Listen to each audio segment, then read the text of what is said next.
இங்க ஒரு பையன் காலேஜ் கிரவுண்டுல குட்டியா புழு மாதிரி ஏதோ ஒன்று பார்க்கறான். அதை எடுத்துட்டு போய் லேப்ல அவங்க சார் கிட்ட கொடுக்குறாரு. அவர் மைக்ரோஸ்கோப்லயே வச்சு பார்க்கறாரு.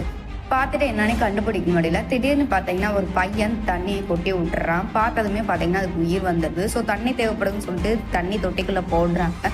இப்போ பார்த்தீங்கன்னா அது நல்லாவே துள்ள ஆரம்பிச்சிட்டு சரின்னு சொல்லிட்டு அவங்க சாரு க்ளவ் போட்டு அந்த புழுவை தொட்டு பார்க்கலான்னு பார்க்கறாரு. ஆனால் அதுலேருந்து பார்த்தீங்கன்னா நூல் மாதிரி நரம்பு எல்லாமே வெளியே வந்துக்கிட்டே இருக்குது.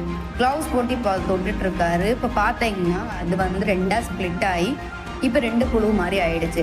இப்போ அதில் இருக்கிற ஒரு புழு பார்த்தீங்கன்னா டக்குன்னு அதை வாயை திறந்து பல்லால் பார்த்தீங்கன்னா அந்த சார் கையை கடிச்சிடுறாரு. இப்போ பார்த்தீங்கன்னா அந்த சார் கையை ரொம்பவே ப்ளீட் ஆக ஆரம்பிச்சிருச்சு. மறுநாள் பார்த்தீங்கன்னா லேபில் அந்த புழுவை பார்க்குறாங்க. ஆனால் மீன் தொட்டியில் இல்லை. அதே டயத்தில் அந்த சார் வந்துடுறாரு. அந்த புழு எங்கன்னு கேட்கவும் அந்த புழு இல்லைன்னு சொல்லி அந்த சார் சொல்லிகிட்டே இருக்காரு. இப்போ அந்த பையன் சரின்னு சொல்லிட்டு கிளம்ப பார்க்குறான். ஆனால் சார் பார்த்தீங்கன்னா வழி விடவே மாட்டேங்கிறாரு. எங்கே போகிற இங்கே தான் இருக்கணும்னு சொல்லிட்டு அவனை அடிக்க போகிறாரு. ஏன்னு பார்த்தீங்கன்னா நேற்று அந்த புழு அந்த சாரை கடிச்ச உடனே அதோட இன்ஃபெக்ஷன் பார்த்தீங்கன்னா இந்த சார் உடம்புக்குள்ளே வந்துருச்சு.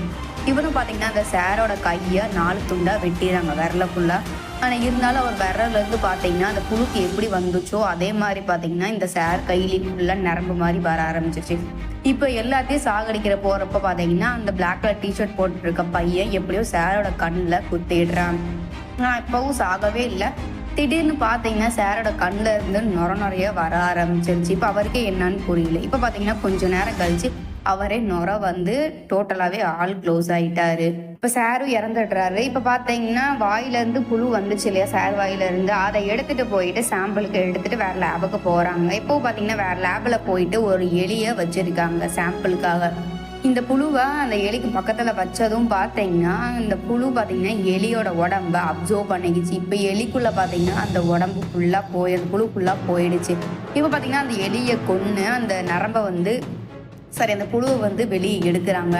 இப்போ பார்த்தீங்கன்னா அந்த புழு மேலே நல்லா ட்ரக்ஸ் பவுடரை போடவும் பார்த்தீங்கன்னா அந்த புழு அப்படியே இறந்தும் போயிடுச்சு. ஸோ இப்போ இவனுக்கு ஒரு ஐடியா வருது, நம்மள யாராவது இந்த புழு அட்டாக் பண்ணியிருந்தா யார் இருக்கலாம் அப்படின்னு சொல்லிட்டு இப்போ இந்த ட்ரக்ஸை நம்ம எல்லாருமே பார்த்தீங்கன்னா ஸ்மெல் பண்ணி பார்க்கணும்னு சொல்லவோ எல்லாரும் ஓகே சொல்லிடுறாங்க.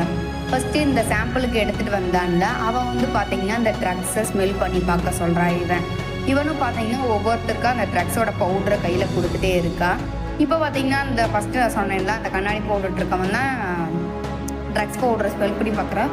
அவனுக்கு எதுவுமே ஆகலை. இப்போ ஒவ்வொருத்தராக ட்ரக்ஸ் பண்ணி பார்த்ததுமே ஒவ்வொருத்தருக்கா சிரிப்பு வர ஆரம்பிச்சு. இந்த லாஸ்ட்டாக அந்த கண்ணாடி போட்டவை பார்த்தீங்கன்னா ஸ்மெல் பண்ணி பார்க்க முடியாதுன்னு சொல்கிறார். இதில் ட்விஸ்ட்டு என்னன்னா இவளை தான் இந்த புழு அட்டாக் பண்ணியிருக்கு.